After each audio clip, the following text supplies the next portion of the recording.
Welcome students. Today we are dealing with class 9th biology and the topic is fundamental unit of life part 2nd. In the last class we studied about discoveries related to cell and types of cell. Hope you have memorized them. Now we will deal with parts of a cell. The first part is a cell wall. So it is the outermost layer in a plant cell. You might be knowing that it is the outermost layer in a plant cell. It is not found in animal cell. It is rigid. Rigid means solid, which has a fixed shape. The shape do not change. It is made up of cellulose. It is freely permeable. So any material can enter the cell wall. It is non-living. It has certain connections or pores which are called plasmodesmata, which help in transfer of material between cell wall of adjacent or nearby cells. It gives a definite shape and size to the cell. So because it is fixed, it gives a definite shape to plant cell. It prevents the cell from bursting. So when water enters the cell, we know that cell swell. But here the plant cells are prevented from bursting due to the rigid structure of cell wall. Here we can see the diagram of a cell wall. Inside is plasma membrane. Then cell wall has two layers, secondary wall and primary. Primary is that which was formed before and then secondary layer is formed. So the cell wall becomes thicker as time passes.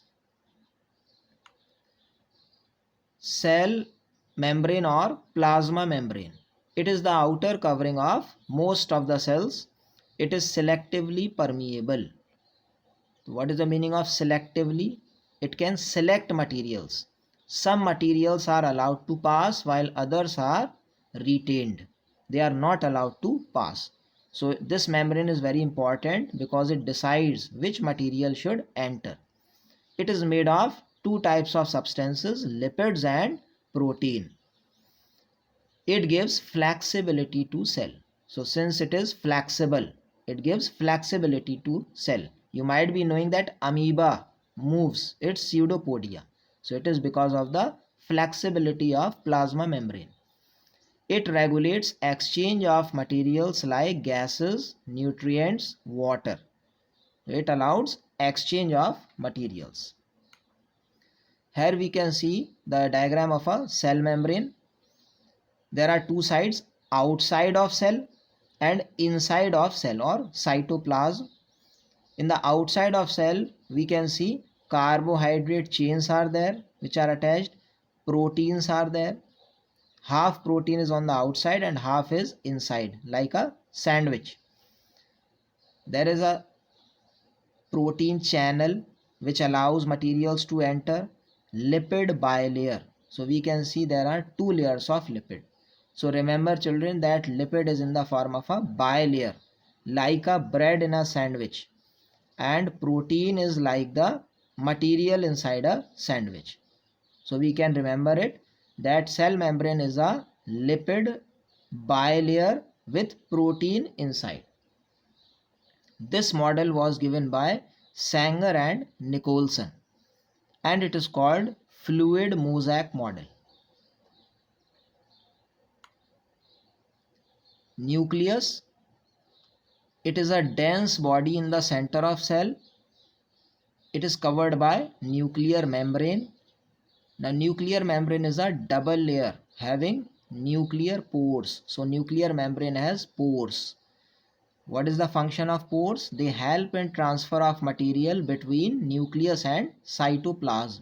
So material can be exchanged between the nucleus and cytoplasm. Nucleolus is a small dense spherical structure found inside nucleus. Nucleus has another small structure which is called nucleolus. Nucleus is filled with a fluid which is like cytoplasm. It is called nucleoplasm. Nucleus has thread-like structures called chromosomes, and chromosomes have mainly DNA. So what is the full form of DNA? Deoxyribonucleic acid. DNA carries hereditary information from parents to offspring. So DNA is the material which has information about what is the structure. For example, what is the eye color of a parent, what is the height, what type of hair, curly hair or straight hair, and it will be passed to the offspring. So it will decide the characters which are passed from one generation to another. The nucleus regulates cell division of parent cell.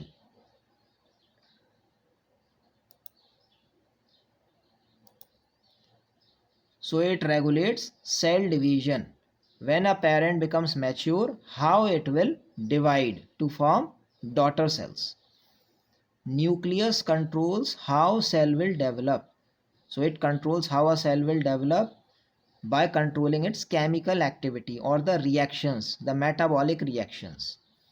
Nucleus is called brain of cell. So because it controls the activities of a cell, cell division, so it is called brain of a cell. Here we can see a nucleus, nuclear pore, nuclear envelope or nuclear membrane. Inside there is nucleolus, then nucleoplasm and chromatin.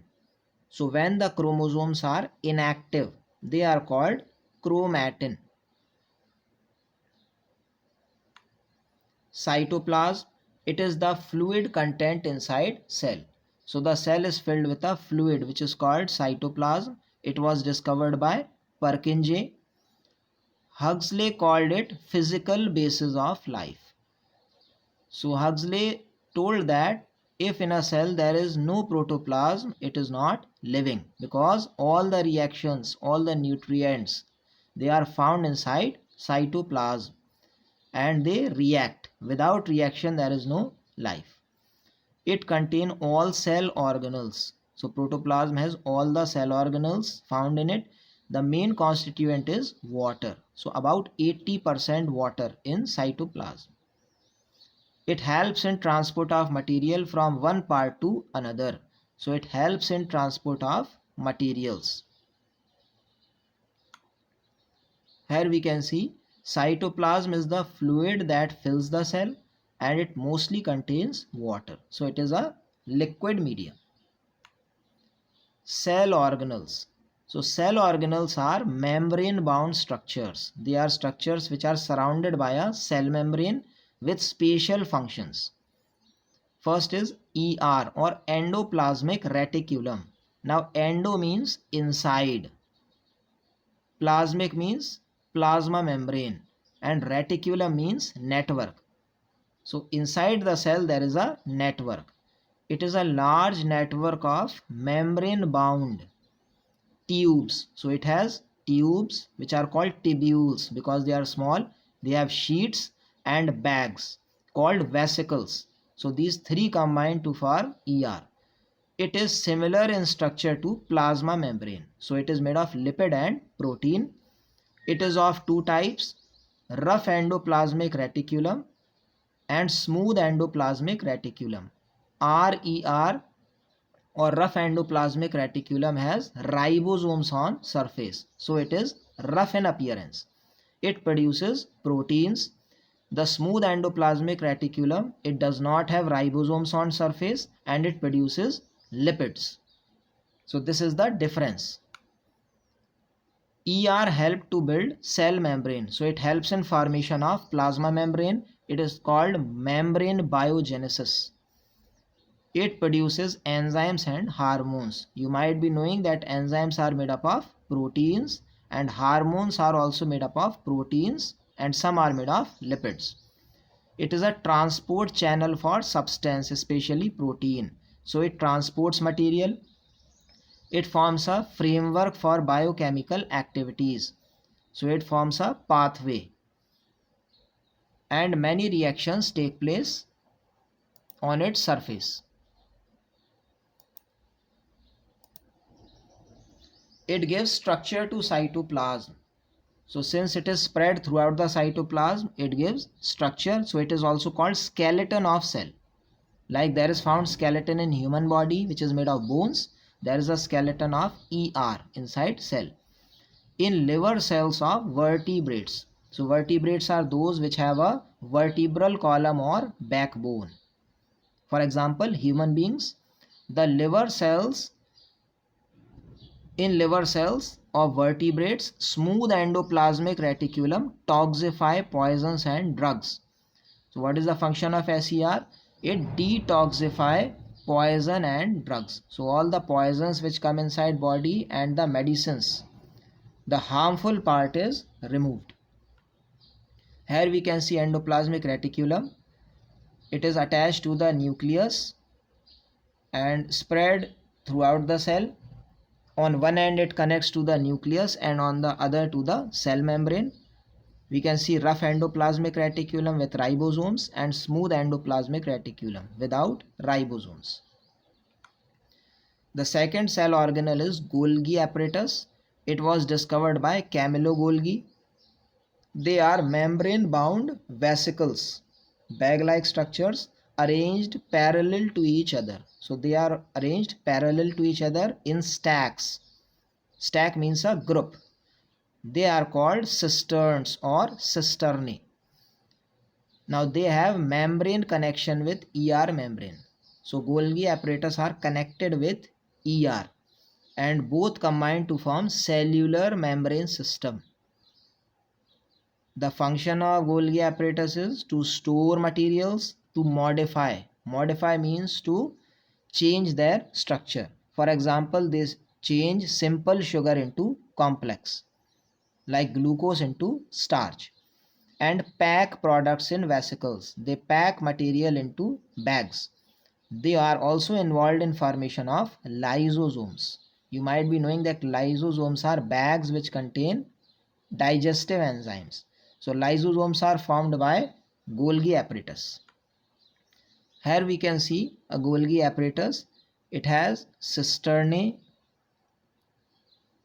then lumen. Lumen means cavity, secretory vesicle or bag-like structures which have material, they are being released out, and newly formed vesicle. So newly formed vesicles are there. Cis phase, it is the young phase where you can see that nothing is being produced, while on the trans phase you can see all the vesicles are being formed and released. Okay children, thank you.